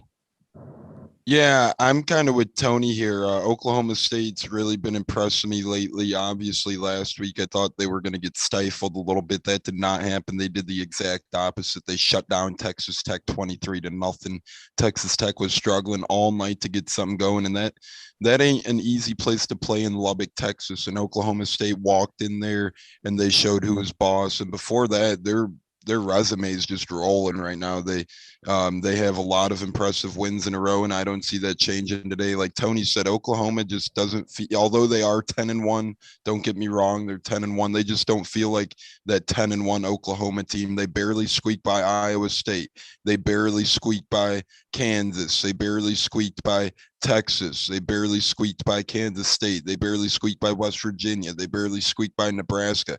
Those are all games that could have went the other way for Oklahoma, including a season opener against Tulane, which they were down pretty much the whole game. So we'll see what goes on over there with Lincoln Riley, if anything is up. But heck of a job by Mike Gundy coaching this Oklahoma State football team the way he has. They won a lot of close games to begin the season. A lot of people did not give him a chance. They were beating some smaller schools by some margins. They really shored up that defense over time. They really got that ground game going. And now they're one of the best teams in the country. I personally think they're the 5th best right now. I don't see that changing today against Oklahoma. I think Oklahoma State covers this one. I think they stifle that Oklahoma offense. I got Oklahoma State in a battle of Oklahoma winning 30-24. Give me Oklahoma State. That's where game day ought to be, by the way. Correct. Where is it right now? At Tulane against somebody? They made a special trip into the SWAC so that the Bear could make a pick. No, it's at Michigan, but that was just lazy thinking there. I believe that it's going to be a much bigger game. If Oklahoma State runs the table, are you putting them into the top 4, or are you leaving them out and putting Cincinnati in?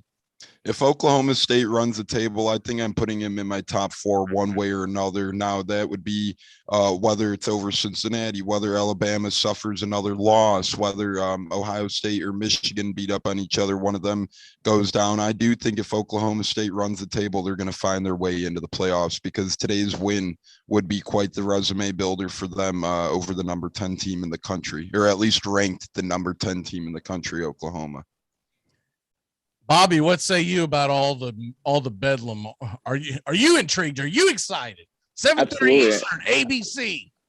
I have all this licking written your down. wounds from a beat down in the swamp. Are you ready? I have all this written down for my one big thing. I love this game today, and I think Oklahoma State, they have one of the least talked about routes to the playoffs this year. I think they have a great shot. I've seen Notre Dame get more playoff talk than they have, which is garbage. If they win back-to-back games, if they win today and then go win the Big 12 championship, they'll have 2 back-to-back wins against top 10 teams to close out the year. They'll be 12-1, Big 12 champs. Their only loss of the season was back in mid-October, so it's not really on the voters' minds too heavily right now. And I think they can get in over Cincinnati alone, but even then, you still got Alabama, who's got to go up against Georgia in the SEC championship, and if they lose, they're not in. So I think Oklahoma State has a huge shot to get into the playoffs, and I think if they get it done today, I think that all they got to do is handle business in the Big 12 championship, and I think they're in. Yeah, they look, for folks who haven't followed them, they beat Kansas State when Kansas State was ranked 25th in the country, but whatever. Kansas State's a solid team. They've beaten Baylor. The Texas win no longer looks impressive. What would they finish off 5-7? But they did lose to Iowa State. Mm-hmm. They do have some question marks on their schedule, but beating Oklahoma. Now, the question I have is, I guess I'll just pull up the standings. The way that the Big 12 is set up, it's much different than other conferences. They don't have divisions.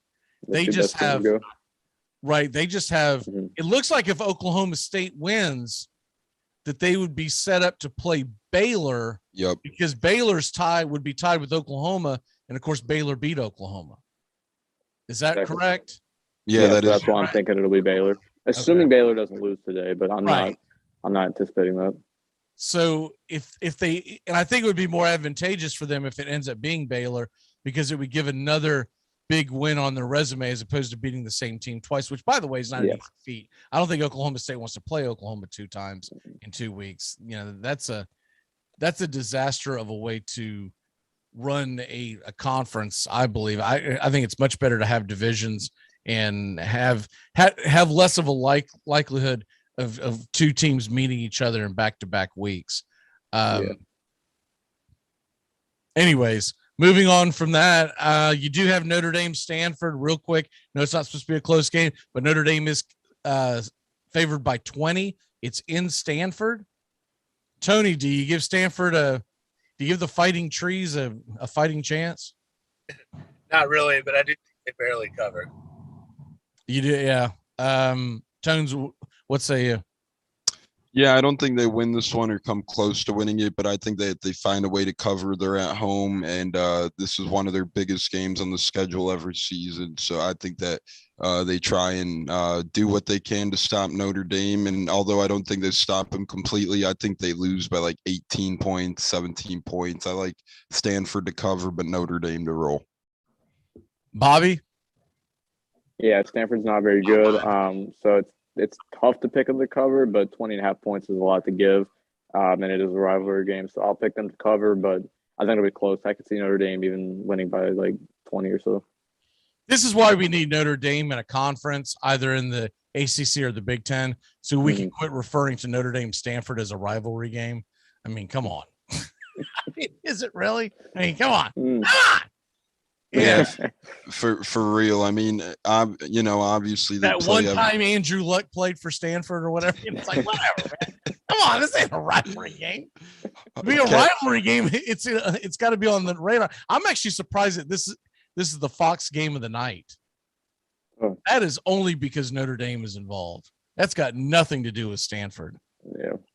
Yeah, that's surprising that the Fox game of the night chose that one over a couple of these other ones. That thing's going to get dwarfed. I mean, you talk about all the eyeballs are going to be on Bedlam and this Clemson, South Carolina, and there's that lone guy in the sports bar. Can someone put it on the Stanford game, please? I took plus 20.5. Shut up. Watch it on your phone. Other games that we've got. Look, BYU, they're quietly number 13 in the country, and they're a 7-point favorite at USC. I think BYU is going to roll in this game. And if I have a decent day, I'm going to take some winnings and throw it on the Cougars later on tonight. Because like I always say, always bet on the Cougars late at night on a Saturday, baby. The Cougars will get you. The -7, I would absolutely lay the 7. Southern Cal's look terrible. Tony? I'd probably take that too. They struggled a little bit with Georgia Southern. I think that's a head game, and it's tough to go to Statesboro when there's like 1,000 people there. So I like BYU this week against Southern Cal. Tones? See who Southern Cal's coach is. Yeah. Yeah, I like BYU as well in this one. I just think that they're playing really good football right now. Their offense has been explosive. They've averaged about 48 points a game over their last 3 games combined. They put up 66 a couple weeks back on Virginia. I think that they have huge offensive success against USC today. I could see this being like a 20-point game. I think that BYU, given the 7, is a good idea, especially if you're up on the day already. Why not? Bobby, what say you, and who do you think Southern Cal's next coach will be? Man, I don't know who their next coach will be. That's tough. Bill O'Brien, I think. Really? Okay.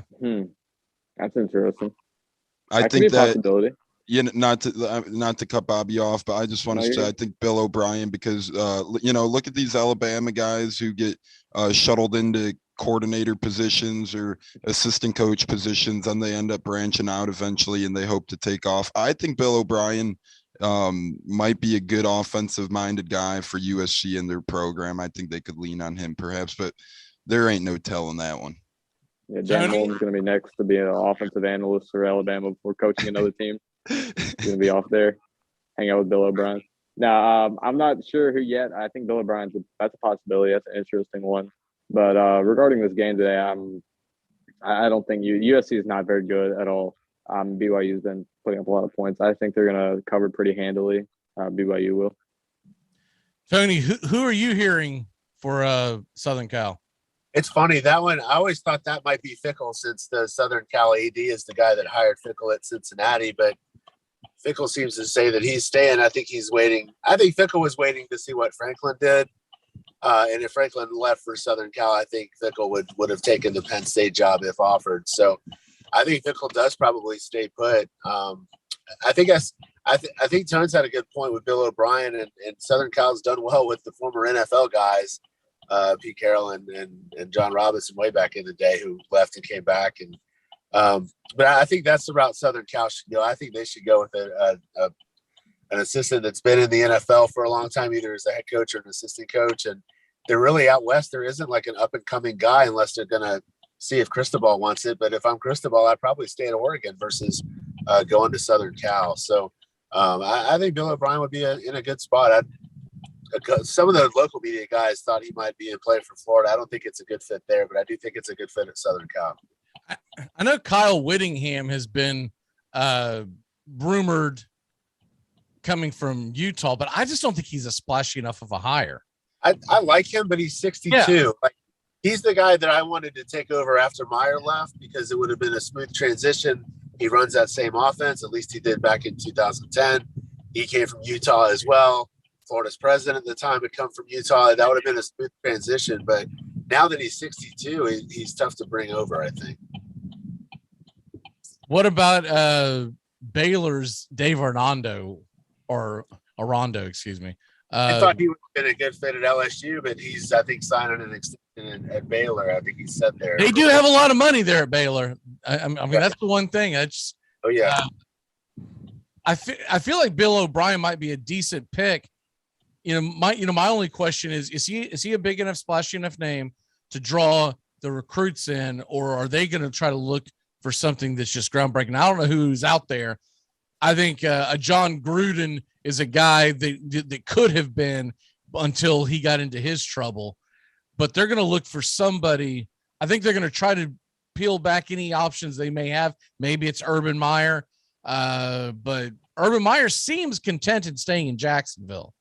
Now, yeah, I don't see Meyer. I don't I- see Meyer going back to college. I think this is it for him in Jacksonville if this doesn't work out. But I do think he's back next year here in Jacksonville. The one thing with the curious one's LSU, just because I never thought Napier would be in play for us because I always assumed he was going to get hired by LSU. I always thought that was a no-brainer. Right. But either there's like a gentleman's agreement or some walk of shame for LSU if they actually take a coach from one of the directional Louisiana schools. I think that's what it is. Yeah, and apparently the directional schools get pretty pissed. I guess it's like if Florida wanted Malzahn, which wouldn't happen, but they're not giving UCF $10 million just so Malzahn can coach in Florida. So that's kind of the wild card. When they're aiming high, they better get a Lincoln Riley or somebody like that. Otherwise, I don't know who they're going to end up. Because a lot of these dominoes, before they're falling, they're starting to sign extension. Here's a name I like for a couple of these teams too, and I don't know how you guys feel about him for Florida. I know he's a little older, but I could see Bob Stoops coming back. I would not be surprised if Bob Stoops came back. He was Florida. I mean, I just think he's past his prime, and I'm not disagreeing with that, but into it. He does have. I'll tell you a name that I really like. I just don't know if he'll leave his current situation. What about Mario Cristobal of Oregon? I heard that to Florida. I just don't know if, I feel like he's comfortable in Oregon, and I feel like he's built a nice little thing there. It's really up to him if he wants to risk jumping programs, and that's a lot of risk involved there. I know a lot of money could be thrown his way, but I just like what he's done in Oregon, and it's not like the Pack is killing it year after year. So if he gets Oregon on the right track, he could really continue to make more of a name for himself. I don't know if he would go to the Gators. I'm talking about going to Southern Cal. Southern Cal. I don't. He is from Florida originally, so that could be an allure to him. But isn't he an ex-Hurricane? Yeah, he's an ex-Hurricane. So and he's an ex-Hurricane, but he's not a money chaser like Randy Shannon and some of these other Hurricane assistants that'll coach anywhere for $5. Like he's getting well paid at Oregon. Obviously, Phil Knight can compete with anybody. Oregon's facilities are as good as you'll find anywhere else. And I think Tones is right as far as him being comfortable there. The only job he'd leave for, I think, would be like maybe Southern Cal or maybe Miami.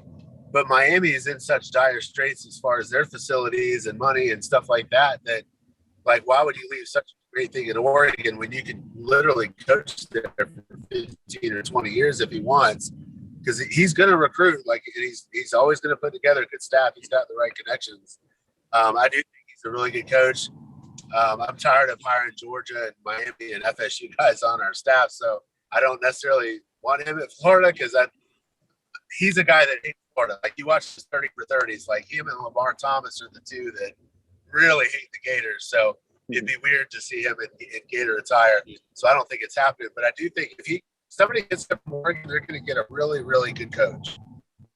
The only place he struggled with was at FIU, and you see what Butch Davis is going through now with them, where he's brought to light. Like, they're wearing like old uniforms from like 10 years ago, and they're not dumping any money into that program. And that's always been the case at FIU. Butch Davis is just the first one to actually say it. I contend they would be idiot, or he would be an idiot to ever leave. That if he coaches well over the next 20, 25 years, they're going to have a Lane Kiffin statue outside of Oxford somewhere. Yeah. But does anyone believe that Lane Kiffin could be on the move going to either Florida or LSU? I don't think Southern Cal is ever going to be a possibility again. I don't see him leaving anywhere, if we're being honest. I think he's got a good little thing going with Ole Miss, and I think he knows that. And at this point as well, I think he's heavily in play for the Manning, the prized possession of the quarterback, up-and-coming recruits. Obviously, we know the histories of Ole Miss and the Mannings. Why take the risk of fumbling that? I think that Lane Kiffin stays there and continues to build on the early success that he's already brought to Ole Miss. Yeah, I think Miami might be a slight possibility, but like Tom said, I don't think he'll leave his situation at Ole Miss, especially with them being the front runners for Arch Manning. I think he'll stick around and see where that goes. All right, well, let's go ahead and get ready to walk it off with our locks and our one big thing. Bobby, we'll start with you, sir. Awesome. My lock of the day is Texas Tech versus Baylor, over 52 points.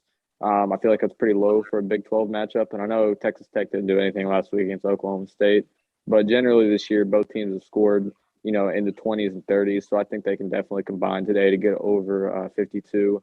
And yeah, I think that'll hit. My one big thing, I mentioned it a little bit earlier. I kind of got into it pretty heavily, but Oklahoma State, I think they get their big win today against Oklahoma, and I think their route to the playoff opens up with just one more win and standing in their way, which is against probably Baylor.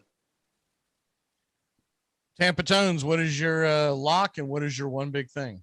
Oh, after going 3-0 on yesterday's show, I'm trying to stay hot today. And I know Mac's going to love this lock. We're looking at some action here for my man Mac because it's in his name. We're I'm Googling it later on. What conference this team in? Anyways, go ahead. I know, I like Miami of Ohio given 1 point at noon at Kent State. I think Miami, Ohio has been the better team this year. They got the same record squaring off in this one. And I actually sadly watched a couple of Miami, Ohio games. They are even better than very sad. Hey, when money draws or when you put money in some places, you have to do unfortunate things, sadly. But I think Miami of Ohio sneaks away with one today in this match. And I think that Kent State goes home today. And my one big thing today is I think that I think that we see some big upsets on Rivalry week. I don't know if it's going to pertain to the playoff picture necessarily, but I think some upsets are in store, whether it's Virginia Tech beating a Virginia, whether it's, we talked about a couple Cal beating UCLA. I could see that one hitting true. I could see South Carolina beating Clemson. I think some of the bigger underdogs in this one, not necessarily playoff changing performances. I don't think Oklahoma State's going to fumble the bag. I don't think any playoff teams like that will fumble the bag, but I think we will see a good amount of upsets today elsewhere around the country. And I think it's going to be a really, really exciting day of college football. All right, Tony, what is your lock and what is your one big thing? My lock is America's team. UTSA has been playing possum lately. They released the Hounds on whoever they're playing today. I think they're favored by 10 over Texas State. So give me UTSA. And my one big thing, I really do. It's not going to happen. I really do want to see Michigan beat Ohio State. I think that would be great. But I think Alabama escapes Auburn today. I don't think Auburn's any good. They obviously they don't have Bo Nix anymore, who, like him or not, he's been better at home, which is where this game is. But I do think Auburn gives Alabama for some fits for about 3.5 quarters, and Alabama pulls away, setting up the big showdown with Georgia next week.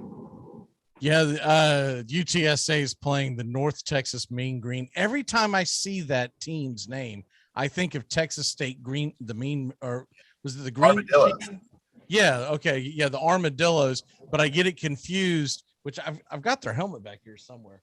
But I always get it confused with the Burt Reynolds movie of the Mean Machine, and it's almost like the Armadillos and the Mean Machine have combined forces to put North Texas Mean Green out there, because I don't think that existed when that movie first came out. My lock of the day, I'm going to take the Ohio State Buckeyes. It's down to 7.5 right now. I just think they're going to absolutely boat race Michigan. I don't see how in the world Michigan's going to be able to keep up with them. I hope I'm wrong.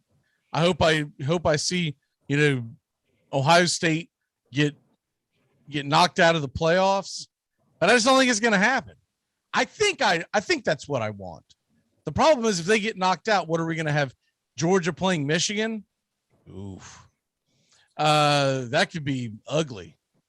That could just turn into the Georgia Bulldog Invitationals. What are we gonna have? Michigan and Cincinnati and Oklahoma State go up against Georgia for the college football playoffs? Okay.